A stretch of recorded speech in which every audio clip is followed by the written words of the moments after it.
not even for the only thing they have that's for any kind of resistance would be the condenser, but they don't have any resistance built into them.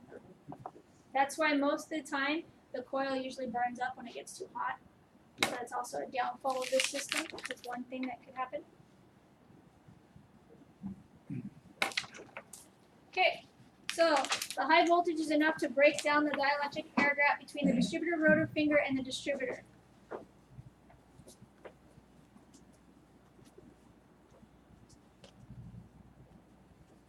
So this is talking about, remember your guys' little finger on your distributor? It's going to give enough voltage, it's going to jump that air gap.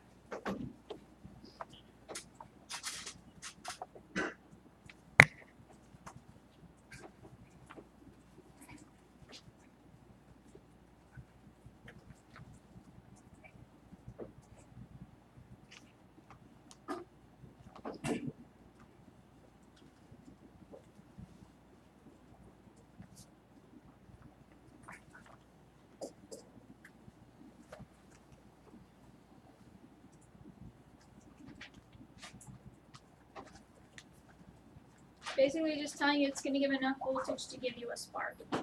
That quick surge of voltage to give you that spark.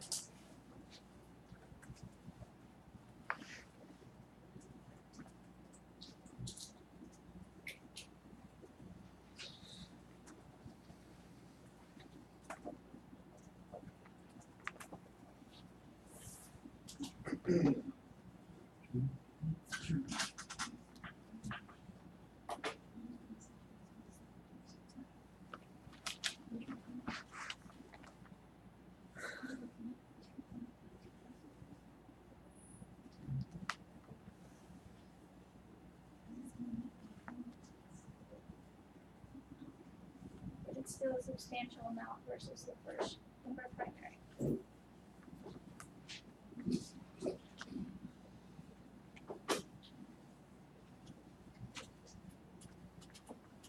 Is everybody getting this so far?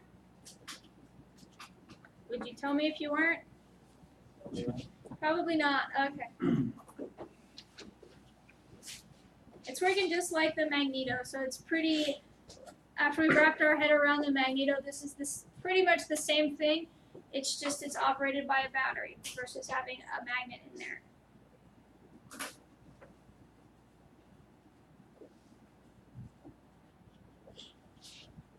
And all the components are spread out. They're not all together in one little nice package. Okay? Are these still fixed timing? No, these are actually adjustable timing a little bit. But pretty much they're going to be the same. Because when you do the battery-powered one, they're going to deal with the retard points and so they're going to fix the time. They're going to adjust the timing because you don't have an impulse coupling kind of thing. So, and then we're going to talk about other starting devices, which are the vibrators that actually help with that, where they're totally mounted to the retard points. But pretty much everything in there, when we talk about timing, it's pretty much set because, like we said with the car, you're going to have adjusting timing because you're going to be going on and off. When you're in the air, you're not changing your speed that often unless it's starting.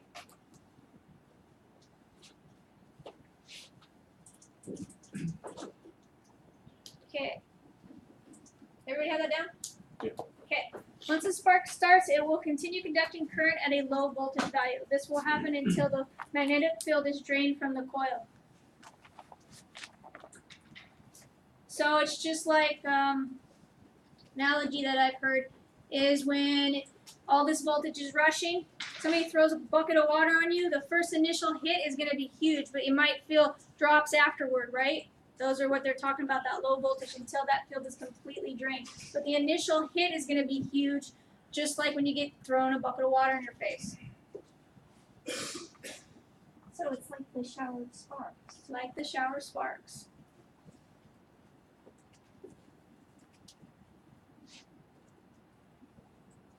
Which we will go into. Are we going into that tonight? Possibly. Okay. If not, we will go into it. All right, go.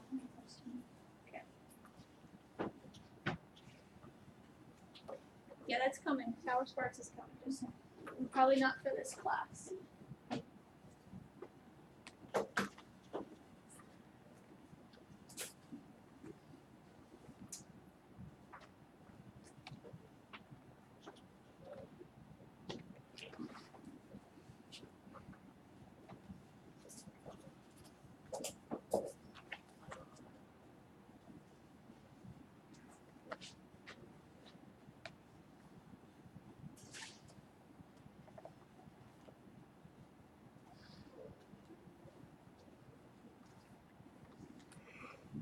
Everybody got that?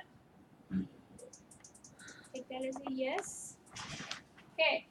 Shortly after the switch will need to close to give the magnetic field time to rebuild in the coil for the next spark event. So just like I said, after it's depleted all of that voltage, then it's going to have to close back up and rebuild itself again. So once the field is completely collapsed.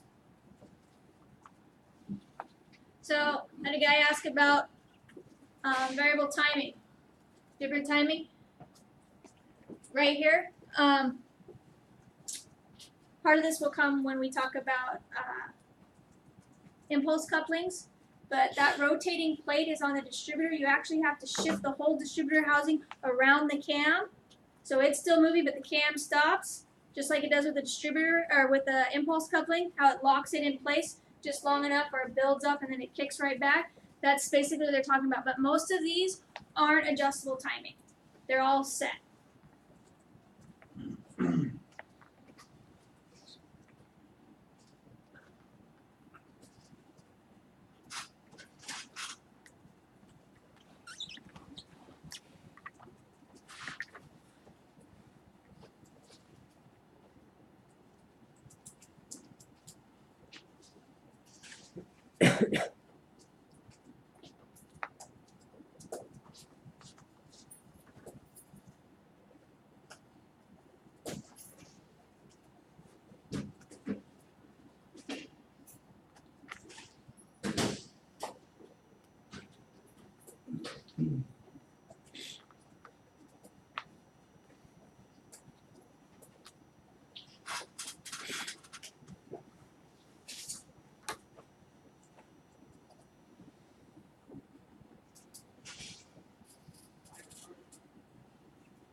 Everybody got that down? We're good? Okay. Okay, so the secondary voltage is carried to the spark via a rotating switch called the distributor. Then it travels through high tension wires to the plug. They are sequenced to fire order needs of the engine. So just like the magneto, exactly the same.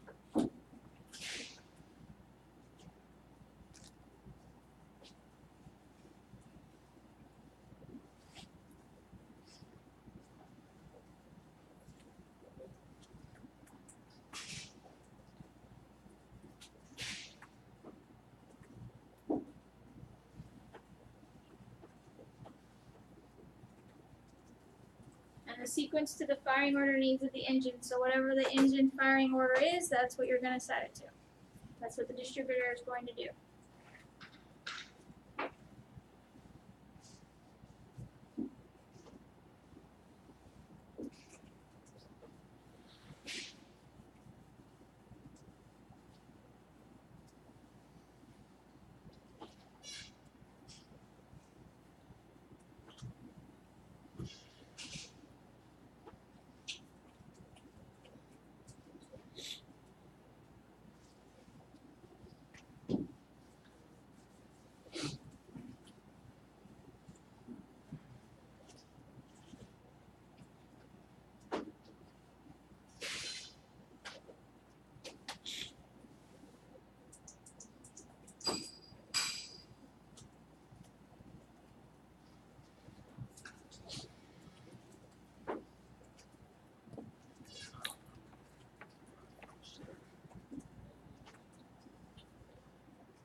Does everybody have that slide down? Okay.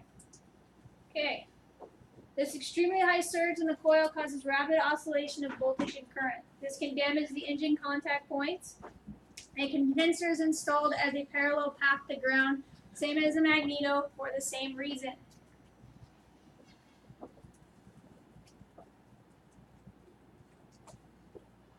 Because of these rapid oscillations of voltage and current, can cause the coil to burn up. That is one of the main points that are damaged in this system is the coil itself.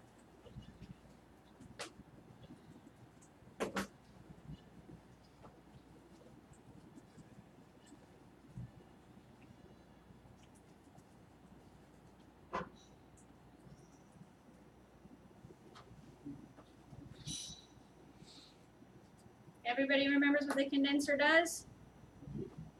What does it do? Anybody? What does a condenser do in a magneto?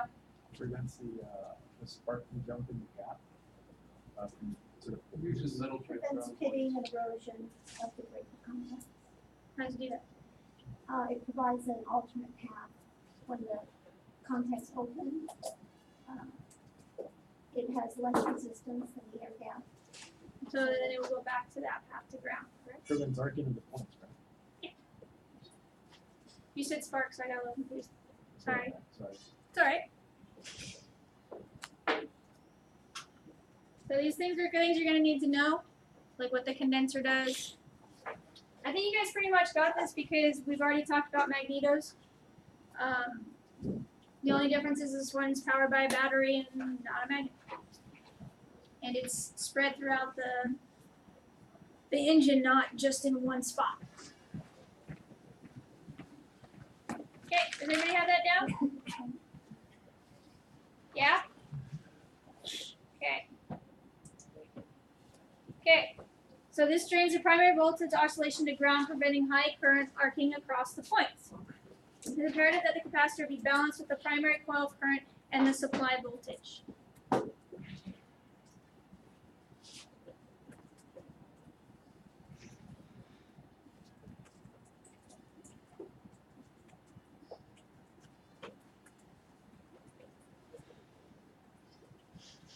And if I don't have another schematic after we do the summary, I will go back to that first one and we'll review it.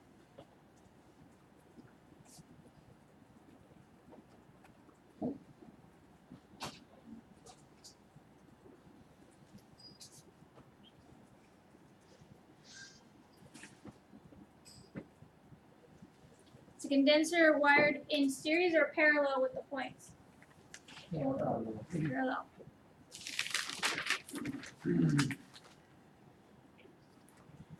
And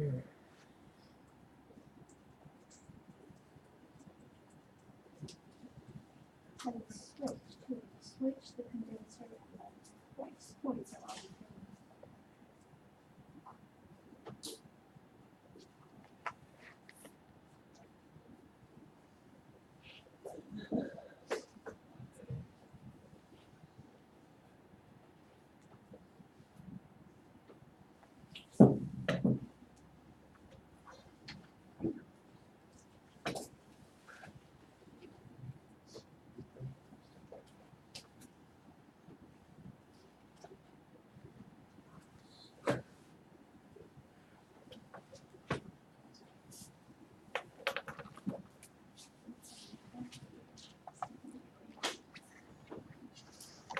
Everybody have that slide?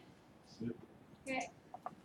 So, in summary, the on-off aircraft ignition switch is between the battery and the coil. The breaker points are between the coil and ground. Current is supplied from the main aircraft bus coming from the aircraft battery. I think I have a schematic in here to show you how the switches are in there.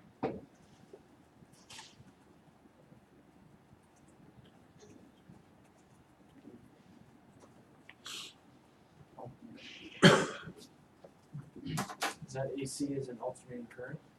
That's an aircraft. Sorry. I got lazy, sorry. It makes more sense than. Sorry, aircraft. Well, in all the classes I can write AC and it's aircraft, but I forget in electrical class, everybody's gonna look at it as alternating current.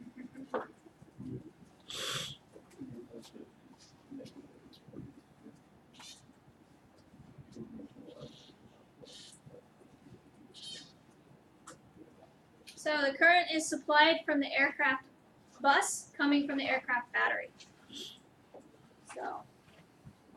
So the downfall of this system would be if you have a dead battery, your ignition system isn't going to work. But if you have a dead battery, you're probably not going to be flying anyway.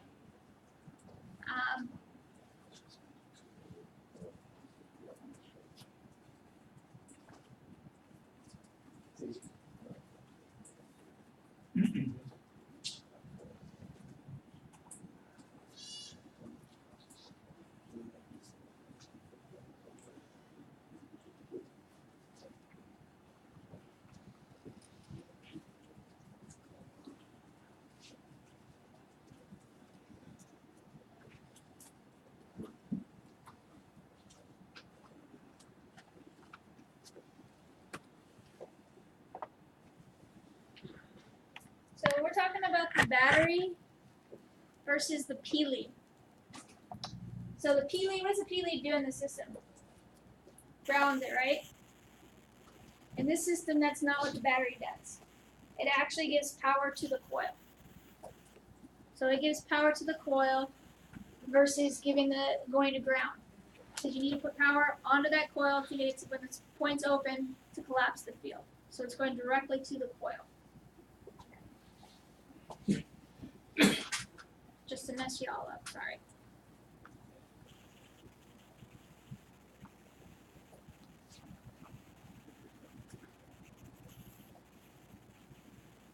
Does everybody have that one right now? Yeah? Okay. So, to defeat the system, the current is broken by stopping voltage to the primary coil. If the battery fails, the system fails. If the ignition switch breaks, the system fails. If the coil fails, the system fails. Basically, if any of these things happen, it's not going to work.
Everybody got that one slide down? Yep. Okay. So most aircraft engines utilize a battery-powered ignition system. We'll also use a magneto for ignition system for redundancy. So the best thing about the battery-powered ignition system is it can produce a strong spark at any speed, including cold or hot starts. You get the same power no matter what.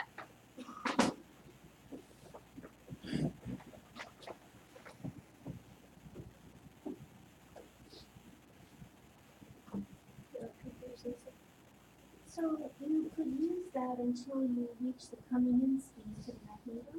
Yeah. Okay.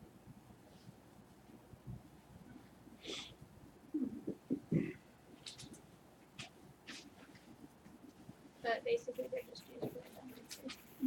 So most of the time if you have a battery power, it's going to just go through the battery power. But you could wire it that way. So you wouldn't, for instance, have a magneto with no impulse? No, you would still have an impulse coupling on it. Because you want it to be able to do all of the features that the battery powered ignition system could do. So for instance, if you have a dead battery or something, the battery dies or something, you have that system. Or something in the battery system fails, the coil overheats, you have the magnetos are already completely separate unit. In a system where we're so conscious about weight, why do we have that redundancy? Because the weight versus the redundancy is nothing. The weight of a battery power system is nothing. Coil weighs what, ounces?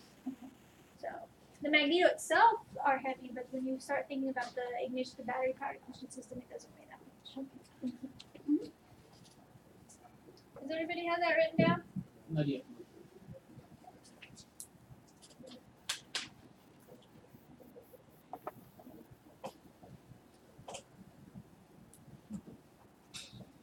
Okay, I'm going to go back to that schematic that we first started with when we were talking about the battery-powered ignition system, so you guys can take a look at that. If you want to take a picture of it so you can see how everything's wired. You have it down? Okay. So, and then after this, we're going to go into starting devices. Sorry, these are just split a little bit. I do apologize for that. So the switch up here is going to be powering the primary side of the coil. So versus the P lead that's grounding the points, the battery power system is going to power that coil. It runs off the aircraft battery, right? It doesn't have its own battery. No, it runs off the aircraft in one way or another, which is the aircraft bus. So, and this is engine driven. Everybody kind of see that? So all this stuff is separated in the system. So in the magneto you have it all together. Oh, yeah. In this one, they're all separated. Well, not all of them, because the distributor housing will house the cam, it'll house the points, and it'll house the condenser. The coil and the battery will be separate in this system. But everything else will be housed in that distributor housing. Did everybody see that? Okay, if we're good, I'm going to go back on to starting devices. Sorry. What did you say? Oh, okay. Alright, so we're going to go into, let me just go through these slides and we're going to go back as it is a slideshow. Let's just scroll all the way down through. Just because we did this class a little differently than the last instructor that taught it. But for some reason, every time I save the slides, it wants to revert back, so I figured I wouldn't want to lose anything. So you guys have already been through all of this.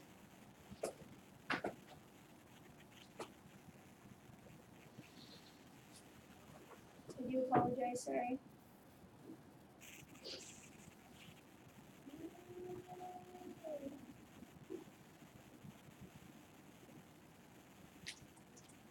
Okay, sorry.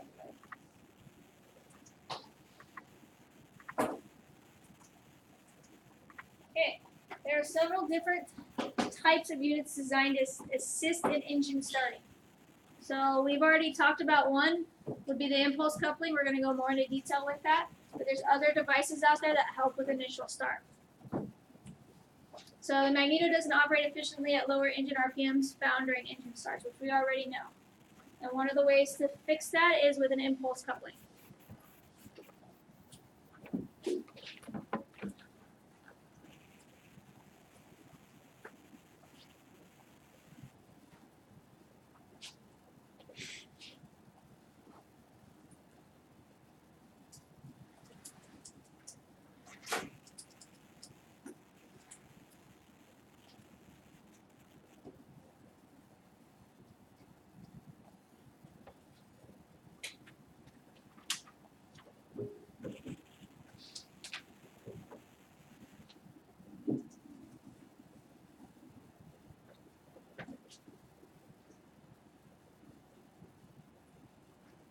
Do you like brownies? Do you like brownies? Green brownies.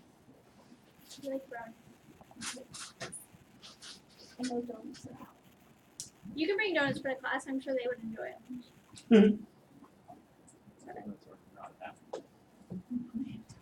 Lots of people love donuts. But if I'm gonna have something sweet that's not good for me, it's either gonna be a brownie or a cookie. I don't say no to cookies either. It's a downfall. I try really hard, but sometimes it just doesn't work. Does everybody have that so far? Alright. So we already know this. We learned this when we were talking about the magnetos, right?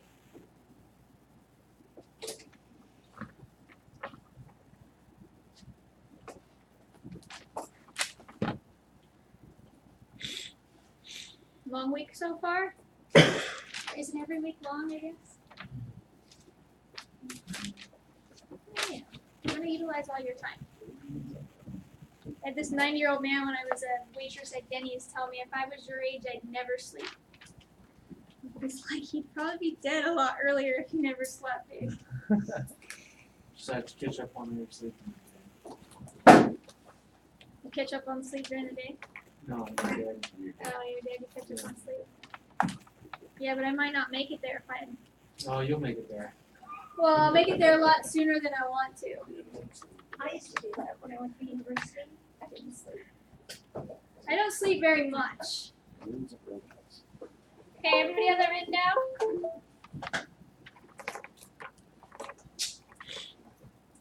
Oops, sorry guys. Okay, the most common device is an impulse coupling. This device works by having flyweights that catch stop pins at slow engine RPMs. I actually have a cutaway that Mark has been gracious to let me borrow. You guys have already done your checkout, you have seen it, but we're going to show it again to the class so you guys can see how it works. So don't break it because that's Mark's pride and joy. He loves that thing. They're hard to come by, some of the cutouts are not as easy obtainable as they may appear.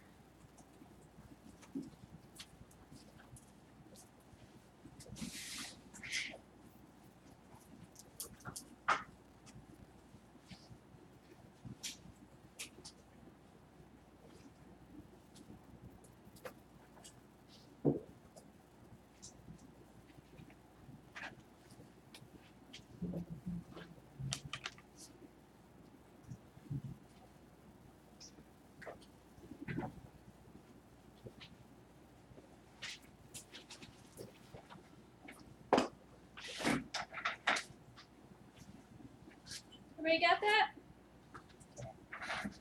So this is a picture of impulse coupling.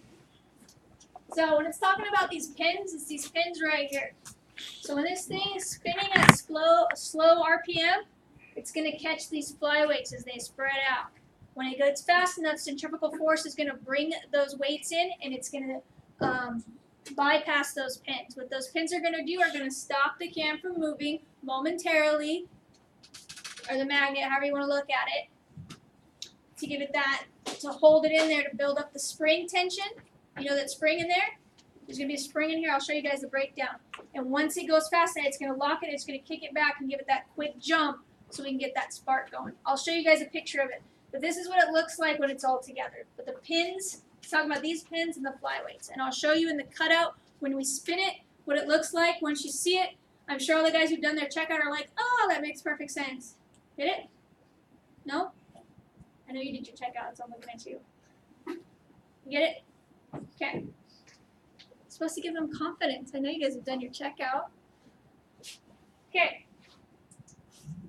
So, here we got, this is the breakdown of the impulse coupling. So here's the shell of the body. There's a spring in there, and then you have the hubcap with flyweights. So it's building up this spring tension in there as it's locking it in place.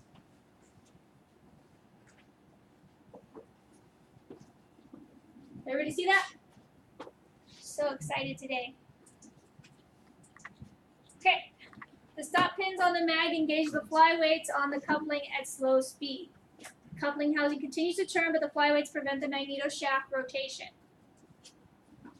So I showed you what those stop pins were. You guys saw they look like screws sticking up. That's what they're talking about, those pins. And obviously the flyweights I showed you guys. So it's going to prevent the magneto shaft rotation momentarily.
Everybody got that?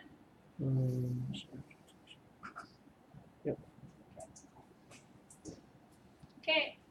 The difference between rotation of the impulse coupling housing and the shaft winds the flat spring. When the tension on the spring increases, the flyweight releases from the stop pin. So remember I told you when it locks, it's building up that spring.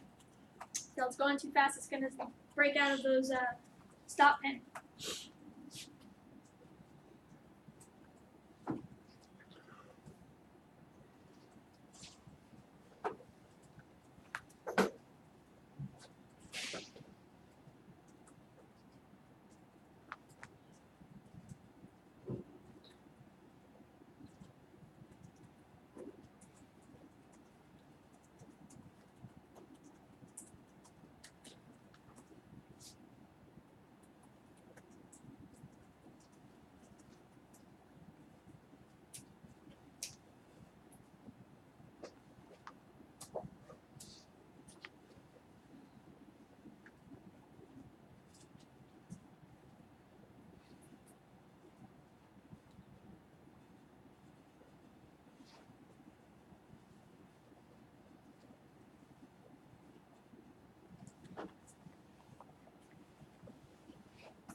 Everybody got that down?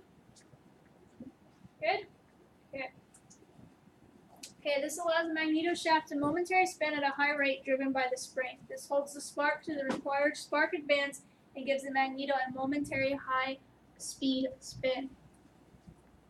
So basically it makes that magneto spin fast enough to give you that spark.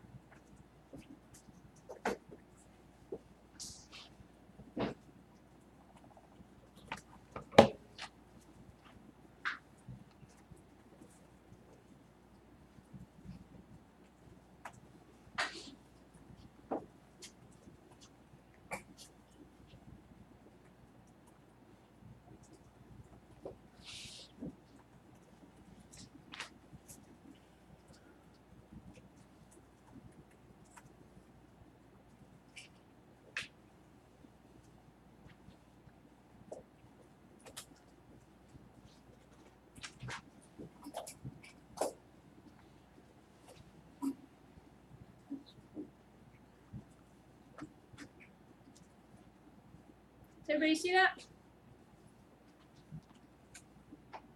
So basically the spring, when you release it, the spring uncoils itself and it gives it that spin.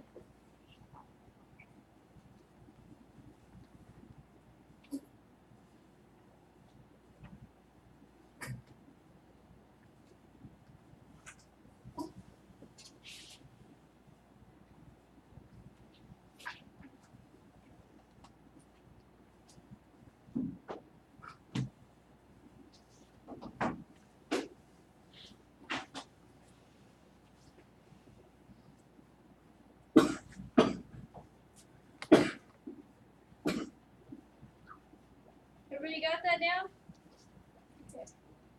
Okay, engine operating speed, centrifugal force causes the weights to retract on the pivot pins. So when it spins fast enough, the weights come in and they are inside the pins, so they're not going to get stopped by the pins because you're spinning fast enough.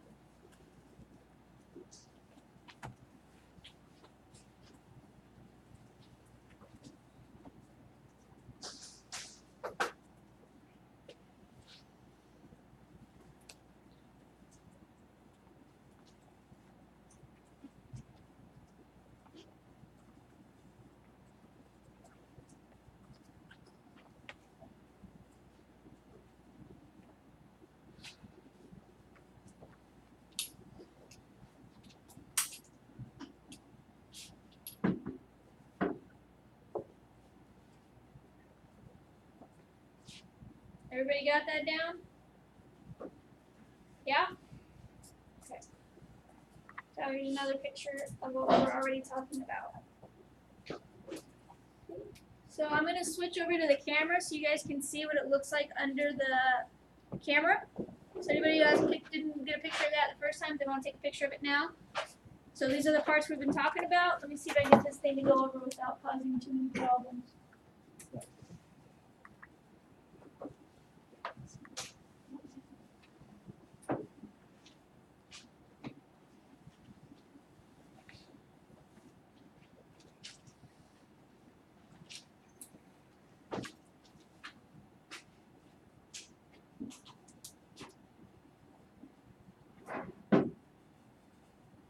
Sorry, it needs a minute. Okay. Okay, so this is a cutaway. Like I said, you guys have already taken your test, have already seen this, but for the people that haven't, If you turn the lights up a little bit, it might be a little bit clearer. these lights, No, oh, those lights? Yeah. I'm sorry, the I'm screen's kind of washed out. Is that better? I don't know if that did anything, but kind of blurry to me, but you guys can see it. I'm gonna pass it around anyway, but I wish the light was better in here. So this right here is one of the pins I'm talking about. It looks like a screw. When you spin this, it's gonna be caught on these flyweights right down here. So as you guys are gonna spin this when it comes back to you, and you can let it flip over. I don't like doing it because it makes me jump. But as you spin this, it'll get locked on those weights. But these pins are what I'm talking about. So as you spin this thing, it's going to stay locked on here until you give it enough of a spin and it will kick back. But when you're looking at the pins, it looks just like a screw. Does everybody kind of see that? Sorry the camera's not the greatest, but I'll have to work with this thing. Me and this thing aren't friends. And then these are the flyweights that we're talking about. And inside is the spring. Obviously, you can't see that in the housing here. But here's a cutaway. So if you guys want to take a look at this, I'm going to pass it around so you guys can actually feel for it for yourself. So you can see, oh, that's what happens when you spin it. Okay? And then just make sure it gets back up here because this does belong out there for when you guys do checkups or checkouts. So let me see if I can get back to our laptop here, our PC.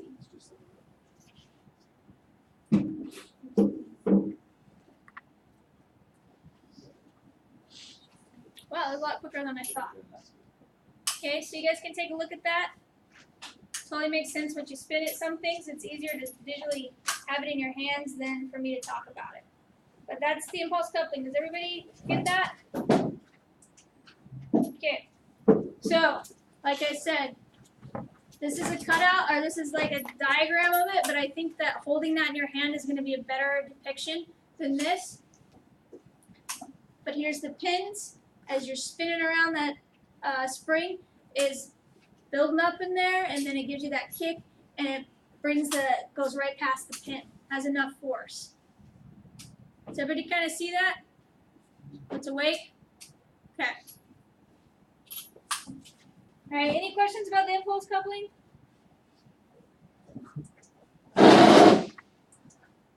Okay. Okay, one problem with the new generation lightweight high-speed starters is that they crank the engines at higher rates of speed than old starters.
Everybody got that down?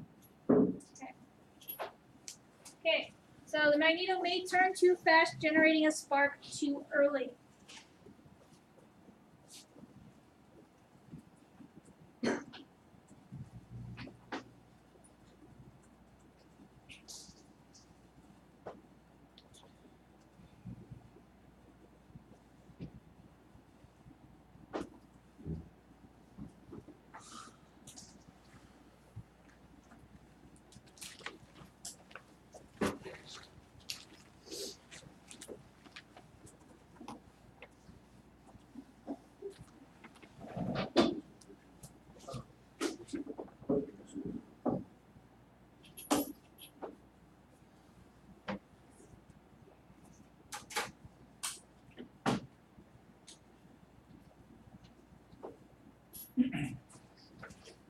Everybody got that?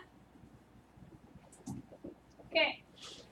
Okay, so if the spark is generated at the advanced angle, the engine may kick back, breaking the starter. This is allowed the starter to spin the engine faster than the coupler is designed to work. So, you guys remember? I don't know if I feel like we forgot, I missed a big portion, but maybe I talked about it. The magneto is spinning at half the speed of the engine. So if you speed up that magneto, it is now spinning as fast as the engine is. So every 2 turns of the engine, you're going to get 1 turn out of the magneto.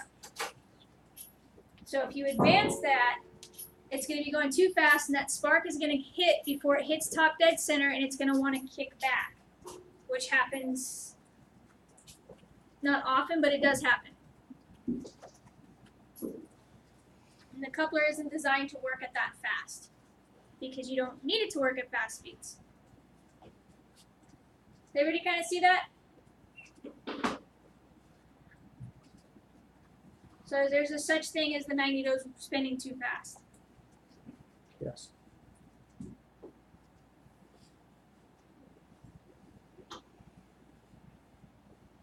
I thought we had that in this earlier slide, but I don't recall it. So I just wanted to reiterate that the magneto is spinning at half the speed of the engine.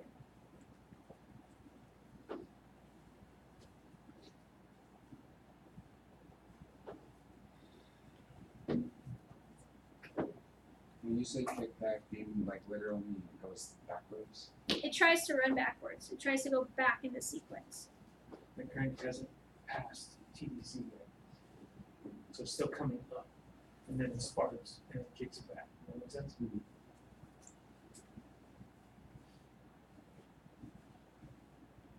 Sounds like crap when you hear it. Yeah, I don't know why when he says it, it just makes so much more sense. I don't know why. It's all good. That's why you have different people in the class. Ask me later.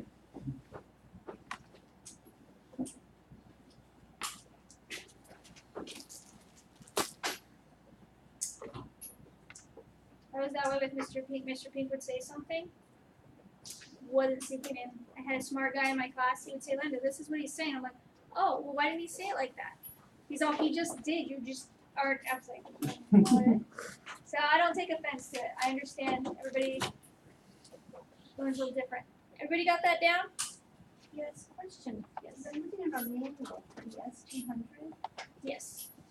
It says that the magneto speed drives to the equal to the crankshaft speed.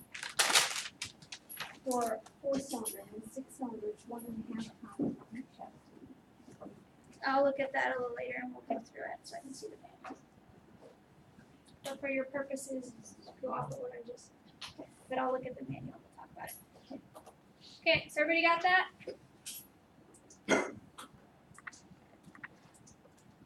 Okay, they are typically installed on the left mag only. The ignition switch should account for this and disable the right mag during start. Why are those sides all mixed up?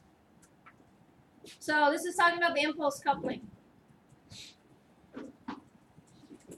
Sorry, some reason these slides are jumping around.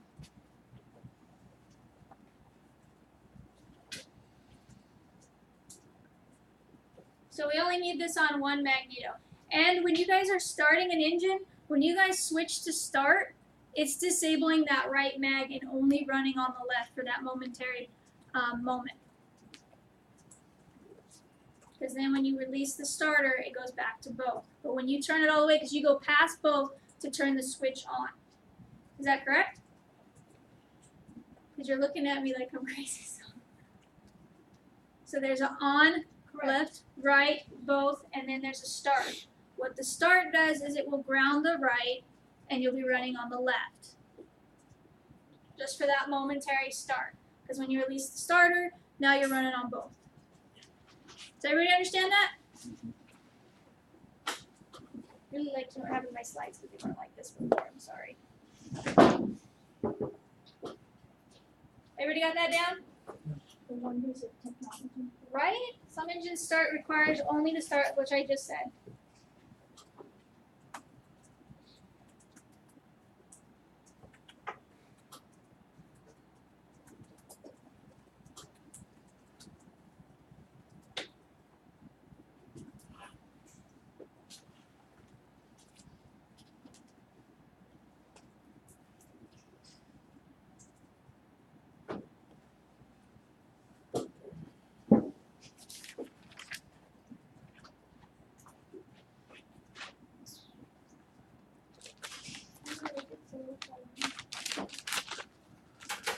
Everybody got that?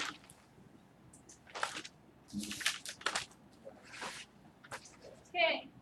So, everybody understood the impulse coupling, right? Okay. So another type of unit is the induction vibrator. It provides a rapid firing battery powered spark during the timing event. Let's see if there's another foil on here. Oops, no, there's not. Okay, sorry guys. So this basically takes the place of an impulse coupling.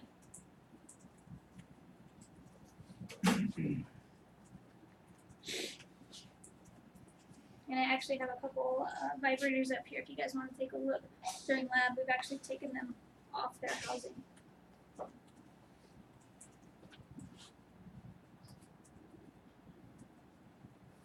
And they're usually wired through the points. So, and the best way to know if these things are working is to actually touch them or hear them because they'll be buzzing in there. That's why they call them a vibrator. So when the points are closed, it's going to go bzzz. When you open it, you're not going to hear anything. It's going to go bzzz, and it's going to open. But it's going to be wired into the points. I have there's a couple pictures in here. But I have one over here for you guys as well. Did everybody have that written down? Say yeah? Okay. So this is what it looks like inside a vibrator. So it looks just like a magneto to me too. It's got contact points. It's got a condenser. It's got a primary winding. And it has a starter side of the starter switch. So it's going to go to boost terminal of the magneto. So most likely this is going to be when you have retard points. There's going to be a wire coming off those retard points. It's going to be going from this starter vibrator because what it's doing is it's energizing those points. It's just wired to them. Does the same thing, puts power through the primary windings, closes the points, goes bzzz, and it opens up. That's why they call it a vibrator, is because it makes those noises. But it does the same thing as impulse coupling does for the magneto. Everybody kind of see that? I think there's a coil around here. I might see if I can find one. I couldn't find one in the cabinet over there, but I think we have a coil over here somewhere. Actually looks like that particular one. Okay. So this is what it looks like schematically. So when you're putting power in there, going all the way through here, it's going to push down. When the spring is compressed enough, it'll push it back open. So everybody kind of see that? So it's moving through the points. When you have enough pressure through there, or the electricity through there, it's pushing the points down. When the spring has had enough, it pops the points back open. This is all done electrically, obviously. But it has a primary winding and a secondary winding. It acts just like when you're talking about in a magneto, actually. But it's based off of a spring that just keeps going open and closes.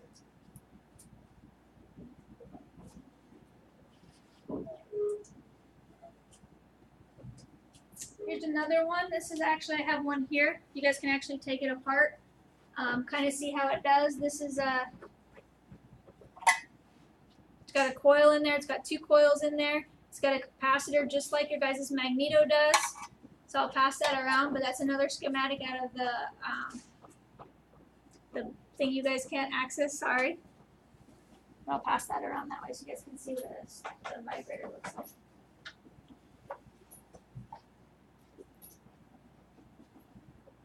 You guys can put a meter on this to see if it's working, but the best way they find out it's working is the guy's in the cockpit running the engine. The guy's going to put his hand actually on the vibrator just to see if he can feel it's working or hear it.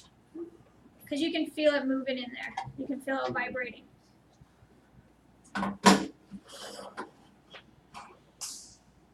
Everybody see that? Guys are so quiet. There's like a bunch of schematics on it.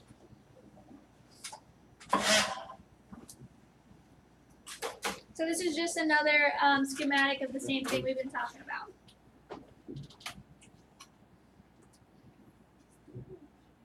And then it goes across the breaker points and then to the coil and then out to the distributor. But it's basically going to be on those retard points. If you see, it's wired into the retard points. So it's just for starting. But if you guys have a magnet that has the retard points, you might see where the actual part is of the other cables coming in through this starter vibrator. Everybody get a picture of that wanted it? Yeah? Okay.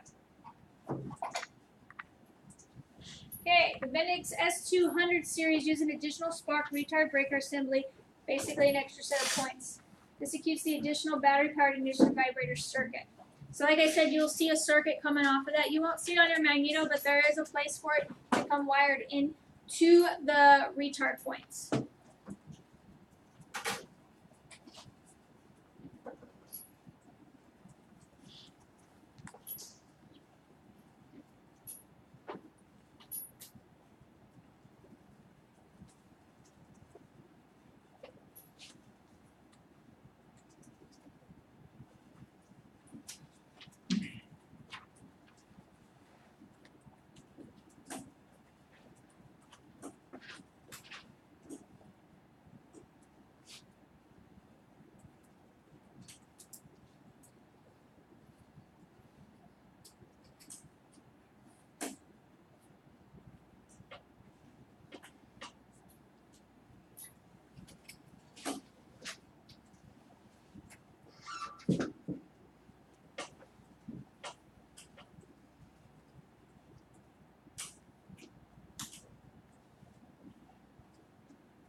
Does everybody have that written down?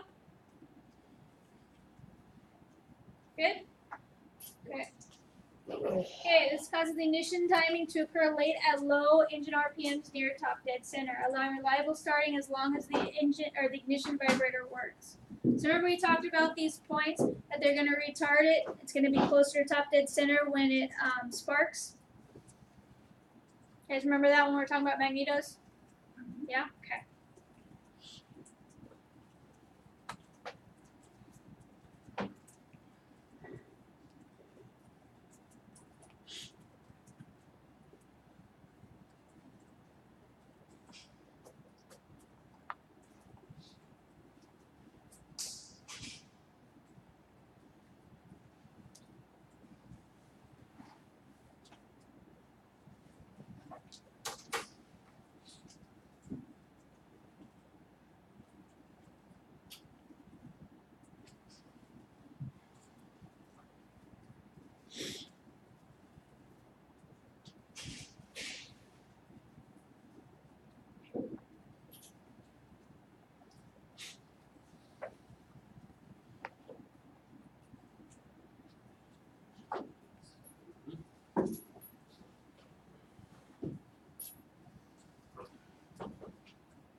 So the vibrator section will only operate when the starter circuit is on, the retard points are open, and the main points are open.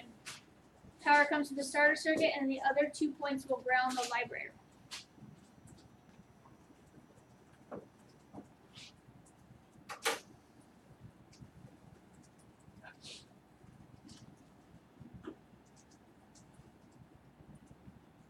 So it will only work when both of the points are open and the starter circuit is on.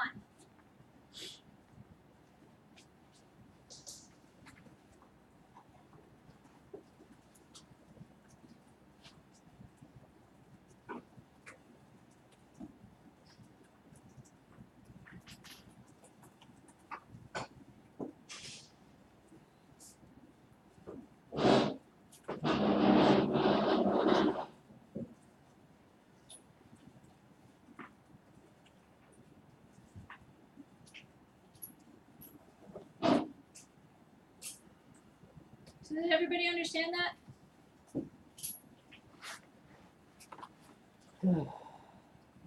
Take that as a yes.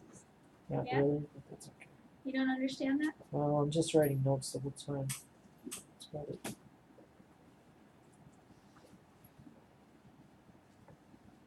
So when you operate the retard points, they're going to come after the initial points, right? Because they're closer to top dead center. Is that correct? So you're at 25 degrees before top dead center, your points are going to open, right? But you want those retard points set to 15 degrees or at top dead center. So your other points are going to be open, right? Does that make sense? Things are going so quickly in there.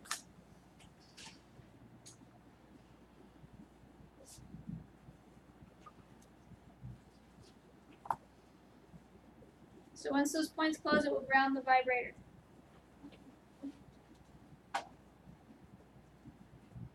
Does everybody have that written down? That's it. So next week we're going to have a test and everything we've discussed so far in this class.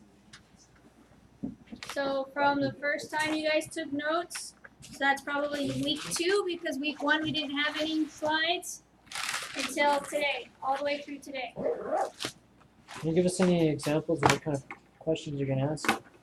Where were you earlier in the class, dude? I'm calling you out now. I talked about this at the beginning of class. So you're gonna need to I know. missed 10 minutes. 10 minutes is a lot of minutes. You miss 10 minutes every day. What do you want from me? Some teachers slide notes in there because then they want kids to come on time. So we're gonna talk about, so you're gonna remember Powell's magic angle. We talked about the 4-stroke cycle. So you might see some questions on those. Like, what is Powell's magic angle? 15 degrees. Okay. 15 degrees. Okay. That is, I think, an FA test question as well. We're also going to talk about magnetos. Everything you need to know about your magnetos, your E-gap. One of the questions might be if you're switched to the left mag, what's going on? If you're on the left mag, what's going on with the right? What's going on with the left? Is the right mag grounded? Is it on? Is it hot? If you switch to the right mag, what's going on? You switch to both, what's going on? These are like I said, the study guide will help with these questions, but that might be something we talk about on the test. What else are we going to talk about? The wear of the magneto. What's the main wear item in a magneto? Contact points. You want to know what are the other wear items in there? Brushes. There's like 3 of them. First, second, Yeah, third. there's listed. You guys have them in your notes. Brush I would consider points. So that's part of the points assembly. So that might be something you want to talk about. If you want to know how this thing works electrically when it goes through the primary, what happens when it collapses. Let's see what else is on there. Your harnesses. We went through harnesses last week. We might see a couple questions on those. Basically, they're everything we've talked about. And if you guys have rebuilt your magnetos. You guys pretty much are solid on magnetos. So any questions, you might see some troubleshooting ones. Like I said, if you select to left mag, what's happening? Right mag. If the P lead breaks, what's going on? So if you have a broken P lead, what's up with the magneto? It's hot. It's hot. So you might see a question about that. You said you might. Is that for sure? Well, there's different variations of the same test that I could administrate. I can't tell you every question. Do the other teachers tell you this is going to be question 1, this is going to be question 2? Some do. Yeah. Some do? Yeah, who's those teachers? Did you just say all of them? You have to realize I've been through the program with all the instructors that are still here besides some of the adjuncts. They were my instructors as well. They got older, their ways have changed. Oh, their ways have changed. After we're done here, I'm going to go, Pink, do you like Tom? This is going to be number 1, this is going to be number 2. Well, He'll just lie to you. He's changed too. He's not even teaching the labs anymore. Yeah, well, Slacking off. he has a lot of. Means he's drinking by 8:30. He's home because he's stressed out because lecture has driven him crazy, and he's like, man, I can't deal with He's this. probably driving his wife crazy. I think she drives him crazy. But yeah, those are questions you're going to see. But like I said, look at the study guide, your notes. Everything's coming from your notes. So anything that's in there, technically I could give you on reading because you're supposed to be reading all of the ignition stuff that you have in the power plant book. I don't assign reading every week, but it could help you if you're going to read about the ignition system in the power plant book. The AC 4313 has stuff on magnetos. That could help you too, but everything I'm going to test you on is what we talked about in class. I'm not going to give you some weird questions that we didn't discuss. If that helps a little bit. But I'm not going to tell you word for word what every question is. And I want to know these teachers that do that because I should have had them. What the heck? What teacher does that? Scott. Scott? PC service. DC, Oh, DC, that's only one class. What are you guys talking about? Oh, that was all I had. That's all. Yeah, Well, they don't say word for word, but. Well, it's pretty much these are the circuits you're going to see, right? Yeah. That class is a little different. It's like math problems. These are the math problems you're going to see. But those are the questions that you're going to see. You're going to see questions on your magneto. You're going to see questions on what does an impulse coupling do? You went through all these checkout, and you've already been through your checkout with Mark, so you're going to know that stuff. Yeah. So, will there be questions like, one primary turn is like 2,000 secondary turns, or, Could be, yeah, could be. primary becomes 1 milliamp, stuff like that? Are you getting specific? How Ratio? specific? I don't get too specific with questions. If it has something like that, most of the time I'm trying to get you to see something else in there. So like Pal's magic angle, right? So you guys know it's 15 degrees after top dead center. So there might be something else written in there that has to do with how fast the engine is spinning. We wrote it, we talked about it in the slides. But if you know Pal's magic angle is at 15 degrees after top dead center, you're going to know that question.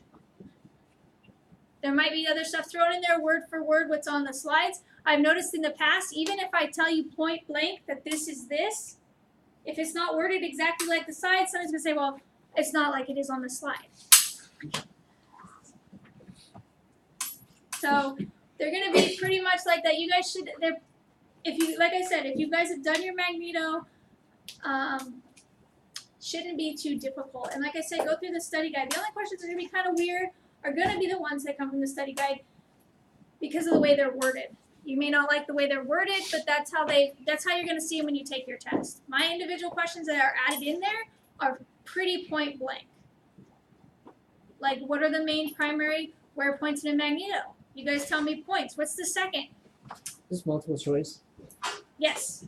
There's multiple choice. There's 25 questions. I'm not going to have you sitting in here forever. Scantron? Scantron. So you'll know probably if everybody finishes before the end of lecture, I will go grade them and we can go over them that day. Which I like doing because if there's a question anybody has a dispute about, we can address it right there and I can adjust your grade right there on the spot. Bonus opportunities. There is not a bonus opportunity, but remember what I told you at the beginning of this class. If you fail a test, you can retake it. So if the lowest passing grade is a 72, for instance, let's just throw that out there, you get a 56. I'm going to give you the exact same test. Exactly. I'm going to give it to you and say, hey, Jude, take this test again. It's exactly the same, and you will take it probably that day, and you will score 72. You can elect not to retake it. I've had students elect not to retake it, which I don't understand why, but that is your choice if you don't want to. I can't all be like that. But really, you want a bonus question? I think that's the biggest fail-safe you could get. It's going to be the exact same questions, multiple choice. I'm not going to make you fill out circuits or any kind of math or anything. So there's no math on this. I'm not going to make you guys convert anything or anything like that. But easy 25 questions. Most of you guys will get done in 30 minutes. I don't imagine too many people taking too much longer. But you will have the whole class period if you need to do the 25 questions. If everybody's done, I will go grade them, but I have to wait till that last person's done, and they will have the full lecture to take it. Okay? That's as fair as I can get you. I'm just drilling you. That's all. Well, I think I'm pretty lenient. I don't know what else to say. Does anybody else have any questions of what they might see on the test? So just study your notes. I'm not going to make you like memorize spark plug firing orders or anything like that. But some of them might make you think. But you guys need to know what are some of them might be the troubleshooting ones, like I said, about when you're switched to one or the other, what's going on when the P lead's broken, what's going on, can't even think of another one at the moment. But there's only 25 questions on the test. Okay? So it is 5:53. I say we go to lunch a little early. I'll see you guys back here at 6:30.